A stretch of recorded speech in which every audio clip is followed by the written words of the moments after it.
Normally, at the beginning of my computer videos, I say that this is not a how-to or a review, but in this case, it is a review of an Acer Switch 110 that I've had for 5 months, almost 6 months. So this is going to be my 6-month review, even though it's technically early. I figured that by the time I actually upload the video, it won't be. And I can't imagine my opinions are going to change that quickly, provided that it holds up. You can see right off the bat, I've got 2 boxes. I do not have 2 of these, but I'm going to get into that in a second. I'm not sure which one is which. I don't think it really matters, because I think they're exactly the same model. Which is to say they are an SW101113XY. I'm not sure what the 13XY means, and I'm not positive on what the 011 means, but I think that the 011 is a year of introduction for this particular model anyway, so that would be 2011. And SW1 is obviously for Switch 1. Here's some specifications. Hopefully we can actually read these. Unfortunately, the camera light's not exactly the best for this, because it's positioned so far away from everything that it doesn't really matter. But I think you can read it anyways. If you want to read anything in particular, you could pause the video. There's the same thing in French. Actual formatted capacity is less and may vary. Manufacture year 2016. System board version 2.0, BIOS version 1.01. That's interesting. It still lists a BIOS version. I thought this would be UEFI, and maybe it is. So here's some other information about it. So I don't remember what unit that is. What's this one? Manufacture year. It's basically exactly the same. Except the only difference is obviously in some of the specific bits, the factory information and all of that up there. So it's basically roughly the same. I think you saw all the specifications, so I shouldn't need to go through those. This is what it looks like. Pretty sleek if you ask me. Although it attracts fingerprints like you wouldn't believe. It's got a brushed aluminum finish. It's very obviously plastic. Actually, this might not be. This certainly is. There's a rear-facing webcam that all tablets have. I've got it hooked up to a keyboard right now, and it comes with a keyboard because this is not technically a tablet. It is actually a convertible laptop, which is one of the reasons why I picked it up. It was because it was a convertible laptop, and I could use it as a laptop. On the top, rather sparing here, you've got the power switch, charge indicator. It's charging right now, so that's orange. It turns blue when it's fully charged. Yes, it's got to have a blue LED on it. Volume up and down. I think that was a requirement. It had to have a volume up and down in order to be certified for Windows 10 or something. But I don't remember. It's been a while since I've really looked into those. It does have speakers, stereo speakers at that. There's one there and there's one here. They're not very good speakers, but they could certainly be worse. This USB port here is actually a part of the keyboard, so we'll talk about that in a minute. On the bottom, of course, this is the connection for the keyboard, which has some magnets. There's one there and one there for holding it into place. And see, it actually is rather thin. I'm going to have to see how thin that is. But I would guess maybe ½ an inch. It certainly slopes downwards. You can see some of the keyboard. We've got a headphone port, what is that? Is that HDMI or is that the USB port? It won't focus on it. That's the USB port. Okay, it's got a micro USB 2.0. There's the power jack.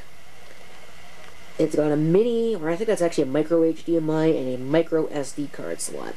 And here's where we are going to talk about why I've had 2 of these things.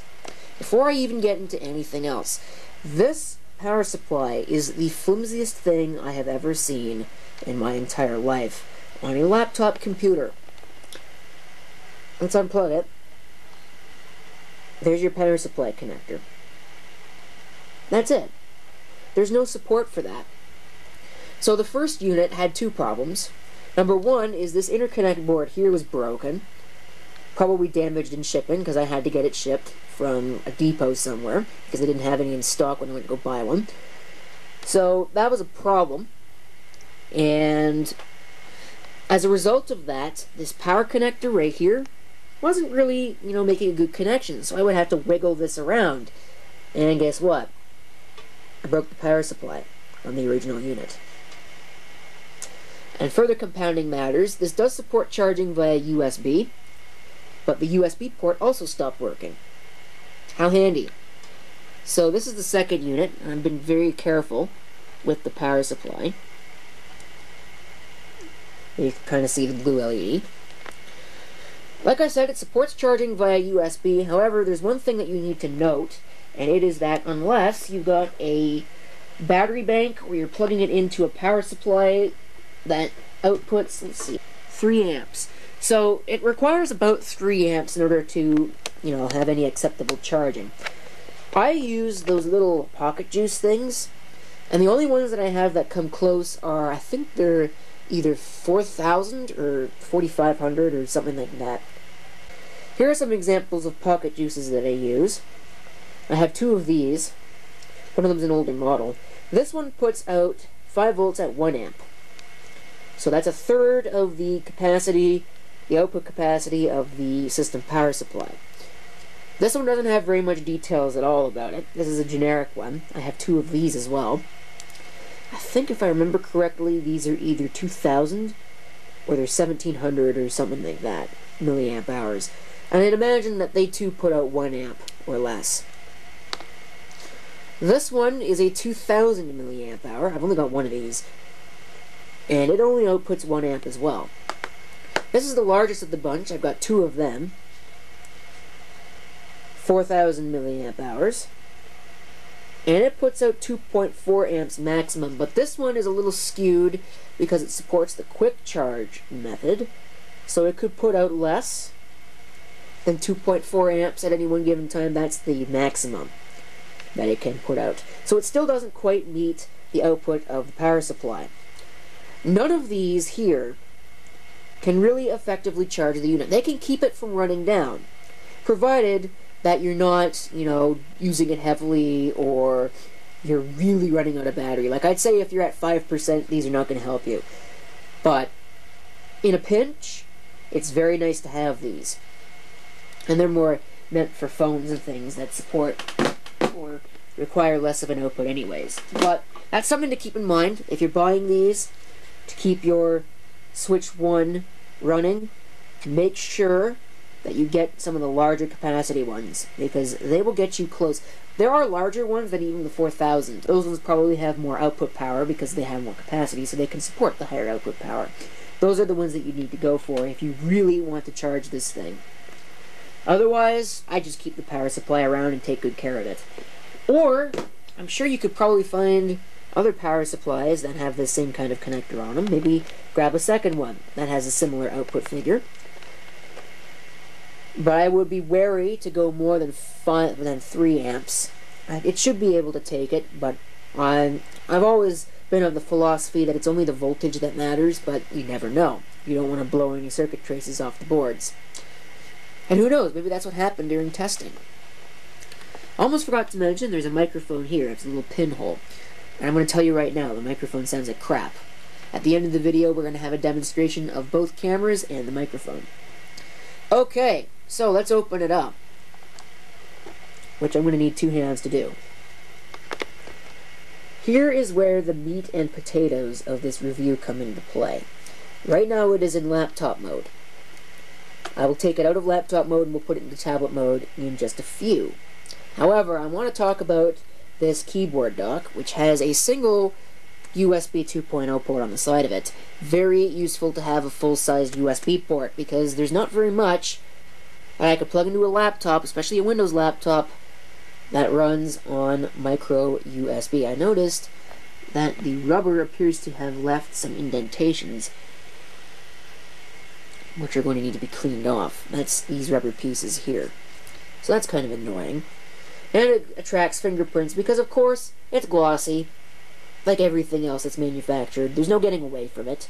I think it's stupid, but, well, apparently they don't care about my input. That Windows logo right down there actually opens up the start menu. This is running Windows 10. I haven't upgraded it to something better, like Windows 7. But I don't know if I'm really in a hurry to do that anyways, because I don't want to trash the operating system and find out that it does not run Windows 7, because that would suck.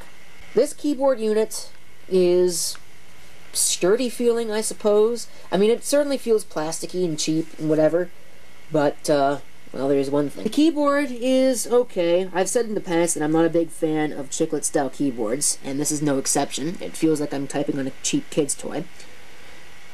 But at least, even with the 10-inch form factor, at least they didn't bastardize the layout to the point that it is completely unrecognizable. If we go up here, I run an Acer netbook. It is actually pretty much identical. Like, look at that. There's the keyboard on the netbook. And there is the keyboard on the tablet. Convertible laptop, whatever. I'm going to call it a tablet from here on out. The layout is basically exactly the same, so it's standardized. It's not like they bastardized the layout like a lot of manufacturers of small computers do. That being said, I'm not a big fan of this. I'm not a big fan of this. And another thing I'm thankful for, HP has got a habit of making these function keys perform the secondary function when you push them, and you have to press the FN key in order to get them to do something. That is stupid. This does not do that. Good job, Acer. You got that one right. I can't stand it. I don't think HP is the only manufacturer that does this. I've come into contact with Toshibas that do it the same way. Why? It doesn't make sense. That is not the primary function. The primary function is labeled in white. And it is even on the HP computers. F5, for example, is labeled in white. And the other function is labeled in blue. But I still have to press FN, which is in blue, F5, to refresh a page in a browser. That is stupid. This doesn't do it that way. Okay, so let me log in and we'll take a look at some things here. Alright, we're logged in now. I'm going to go ahead and I'm going to run an instance of Notepad. And we'll type some text. Just random characters. So you can sort of get a feel for what the keyboard sounds like. No, I don't type particularly correctly. It's responsive.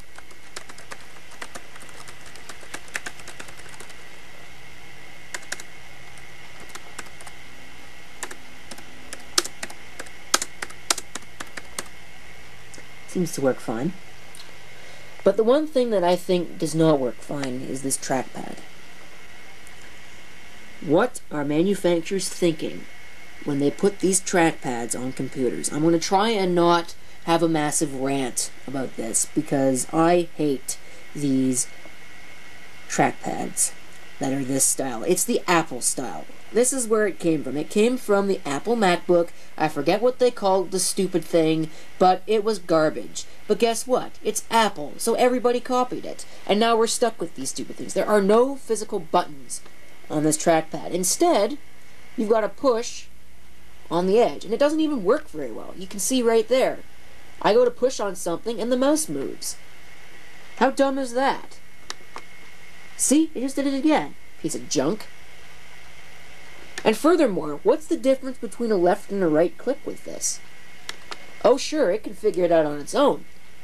But let's say I accidentally miss. Okay, that wasn't really a good example.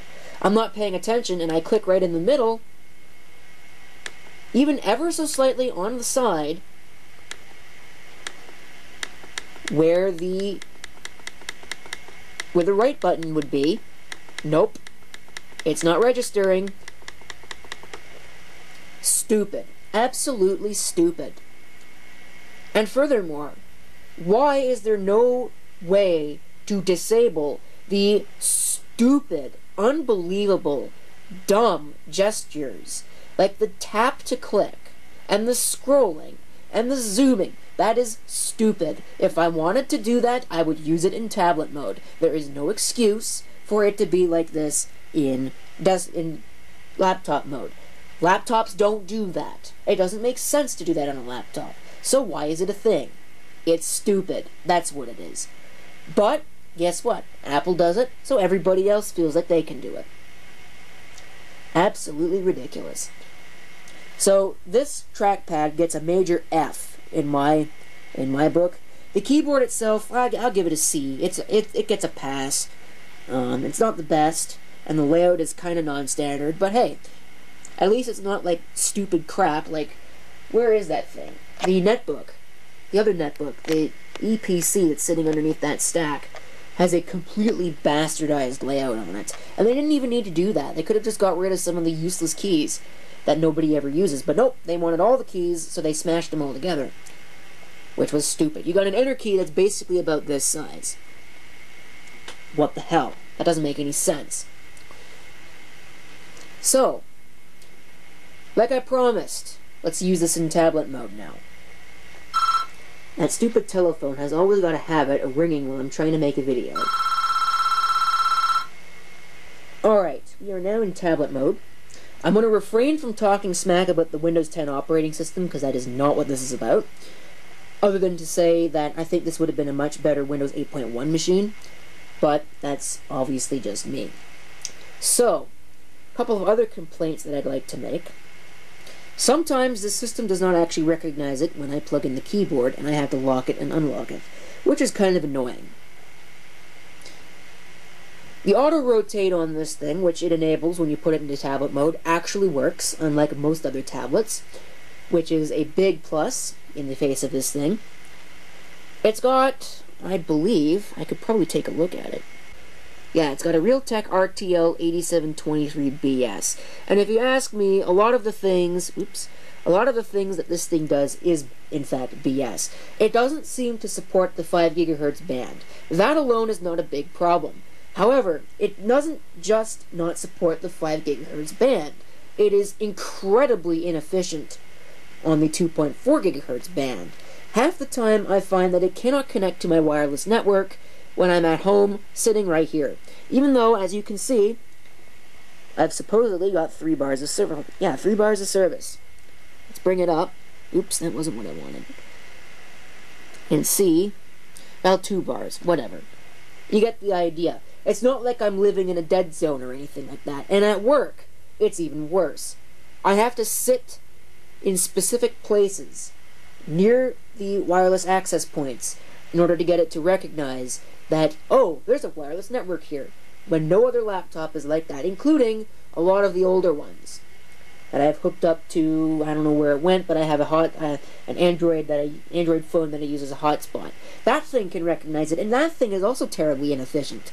So the wireless card in here also gets a pretty big F in terms of usability and connectivity and maintaining a connection. Half the time I find it drops the link for no good reason whatsoever. So far it seems to be working though, not that it matters because I'm not really going to be using it. And we'll open up our PDF writer, so I can demonstrate the touch functionality. And we'll do some test typing.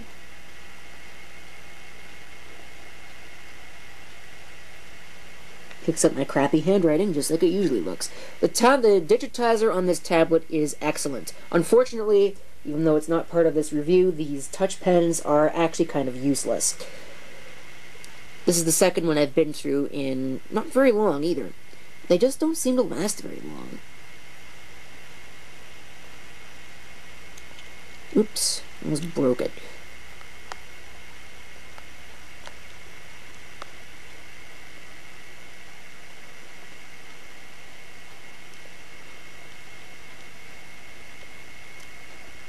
You see, it definitely picks up my crappy handwriting like it usually looks.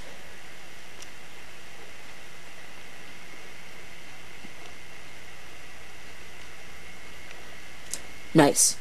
So, you can tell, obviously the digitizer works very well. It's kind of a little bit miscalibrated towards the corners. Like, you have to really get up into the corner in order to get the X button. But it's the same way with basically any digitizer these days. They're just, it doesn't really I don't think you could get, really, a digitizer that's calibrated perfectly. It's a statistic impossibility. No, I won't save any of that. So here's the start menu. You can see the Windows thing brings up the start menu as well. Alright, so I think that is pretty much it for my review. Software-wise, I haven't really said much because there really isn't much to say. It's just a typical OEM Windows build. Unfortunately, it is Windows 10 Home, edition, which is kind of annoying. I would have rather have seen Pro edition. However, you can't really expect much out of a system that is about $250. This was a cheapo. Let's see. Yep, Windows 10 Home Edition. Oh, it's not Pro or anything like that, but hey.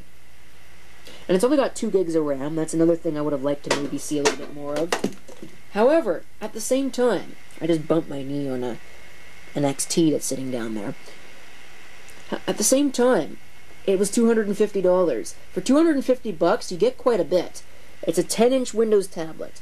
I almost forgot the speaker test.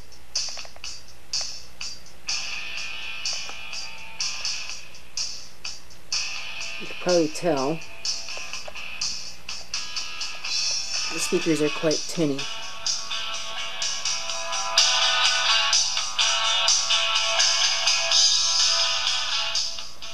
However, they do get reasonably loud, and most of the time when I'd be listening on something like this, I'd be using headphones. Of course, it is entirely possible to just use an external Bluetooth speaker for optimal sound quality.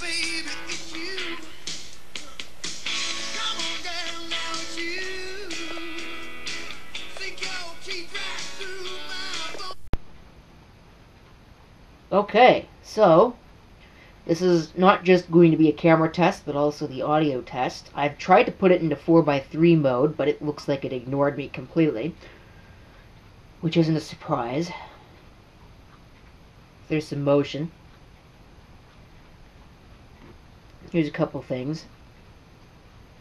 Where's the camera? There it is. It's probably backwards. This thing doesn't have any focus, I don't think, on the front camera anyways. So you can get an idea as to what the audio sounds like as well. Here's an upcoming project, just a little bit of a sneak peek. Or, well, at least it's an upcoming video. It's kind of heavy.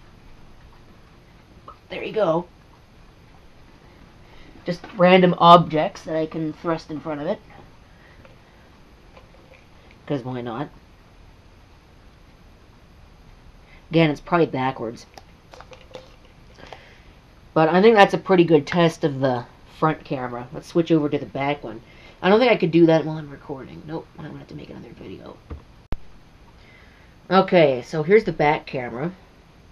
Like I said, I think these are pretty reasonable lighting settings. Oh, both the lights going. This actually has some zoom.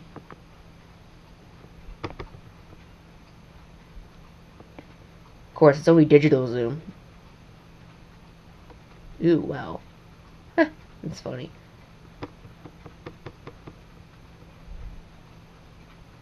I don't know if this is focus.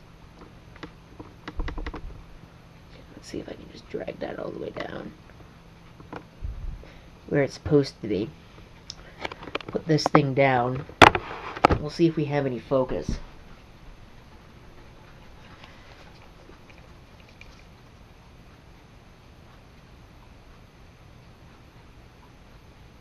I don't think so. That or the focus is just awful.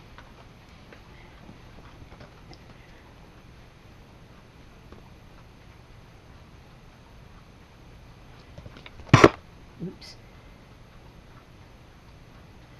So, there you go. I think that's a pretty good test of this device. So, there you go. That's it for the video. Alright, final verdict time. Keeping in mind that I am coming at this from the perspective that it is a $300 device. I said $250 previously in the video, but I need to revise that because I just checked, and it is, as of the making of this video, a $300 device. So, perfect use for YouTube video annotations, but guess what? Those are disappearing. Google. But anyways, I could rant about that for years, and I'm not going to do that. But personally, As a $300 device, you're getting a pretty significantly good piece of hardware. However, it's only got its few places. If you're replacing a previous netbook, go for it. If you're looking for a machine with a touchscreen and portability, go for it. The battery is excellent. I didn't mention that before, but it is definitely worth mentioning. The battery will get 9 to 10 hours. In fact, sometimes even more, depending upon what you're doing. Power users, stay away. If you can afford to spend the extra money on something a little bit higher end, there is a model up from this that doubles the amount of storage and RAM. If you can get that, I would get that. It's only an extra $50. Of course, that model was not available when I bought this one, so this was all I got. I didn't mention that it only has 2 gigabytes of RAM. I did mention it has only 2 gigs of RAM, but I did not mention that it only has 32 gigabytes of onboard storage. And for some people, that may not be enough. Fortunately, it does have the micro SD card slot, and even though I hate micro SD cards like the plague, I have one in there. It stays in there. It doesn't go anywhere. Good enough for me. Windows 10 as an operating system is a massive turd. And if this were running Windows 8.1, I think I would feel a lot more comfortable in saying that this is the ultimate Windows tablet. But it's not, because Windows 10 is just quirky. And Acer and their continuing abundance of stupidity decides to bundle a whole bunch of crapware along with it. Most manufacturers do that these days. Fortunately, it's very easy to remove all of that, but moderately annoying. Lenovo at least doesn't bundle a whole lot of stuff with theirs. But once again, you're going to be paying a lot more for a Lenovo unit than you would for this.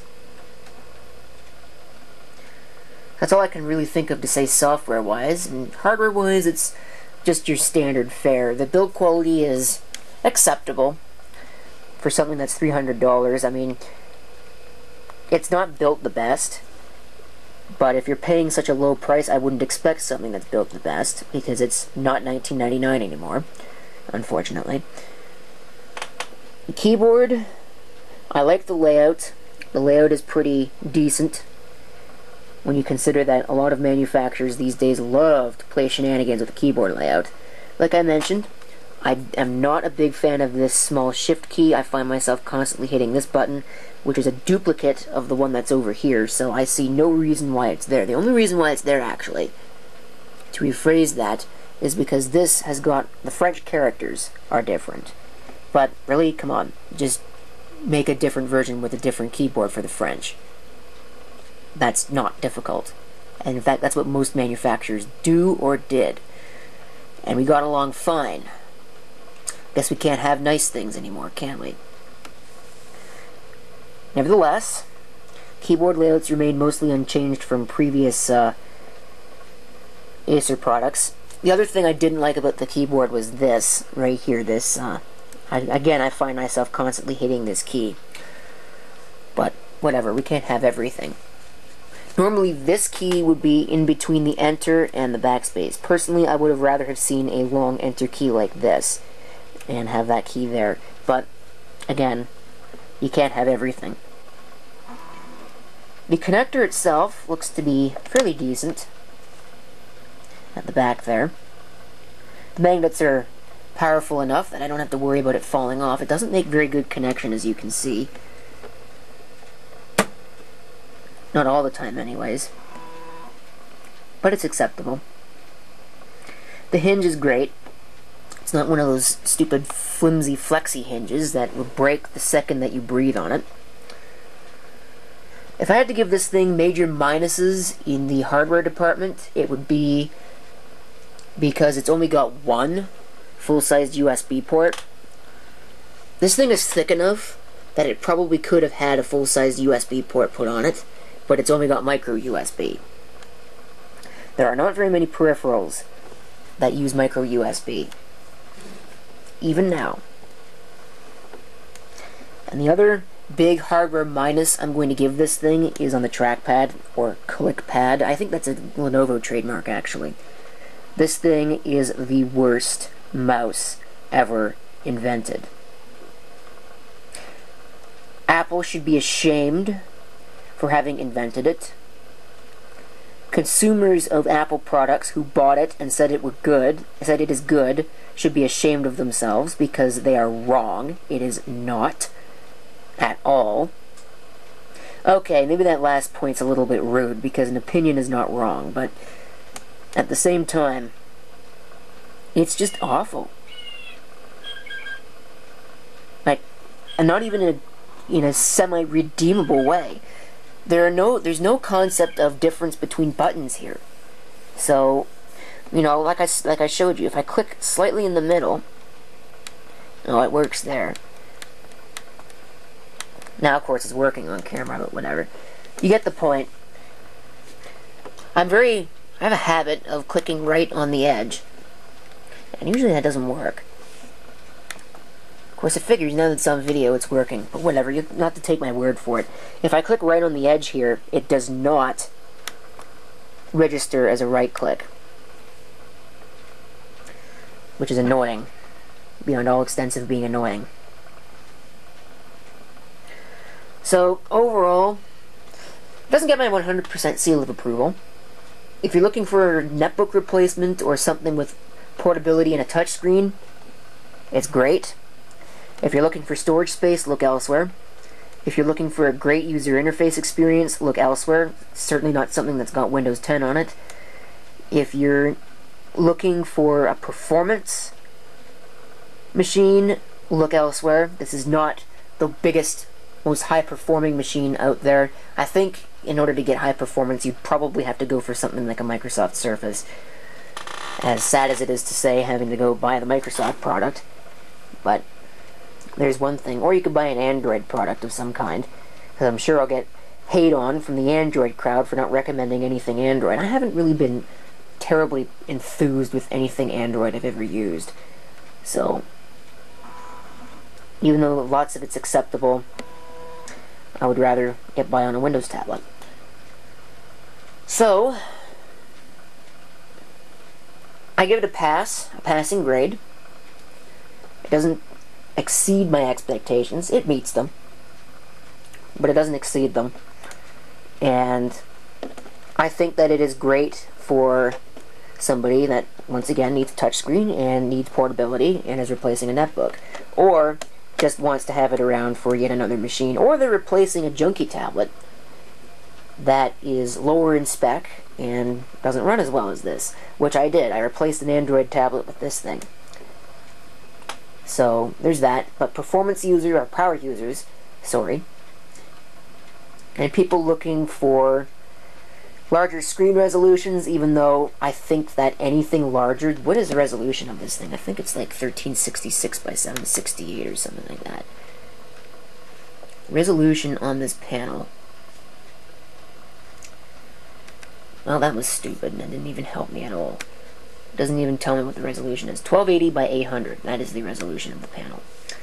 So, little low res.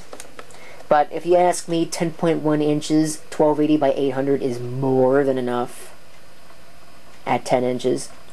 I don't understand the continued need for 1080p displays and even stuff that's as small as 7 inches. It's stupid. You can't see text on a screen with that high of a resolution that is that small in size. It is physically impossible. So, I'm sorry about your bad day, but you're wrong. There is no benefit to high resolution on a small display panel. You don't get more real estate because you have to crank the font size up in order to actually read anything. So you lose the gained real estate. That's just how it works. There's a sweet spot. And I think personally that 1280 by 800 on a 10-inch display, that is probably the sweet spot. I may go up a little further than that, maybe 1400 by 900. I think it's 1440 by 900. 1440 by 900 would probably be as high as I would go on something like this. I would never spring for a 1080p display on something this small. That is stupid. But if you're one of these resolution freaks, this is not for you, so look elsewhere. I think I've made my point clear. I'm going to conclude the video. Thank you for watching. If you have any comments, feel free to leave them down below. And this is CP666 signing off. I hope to see you next time. Till then.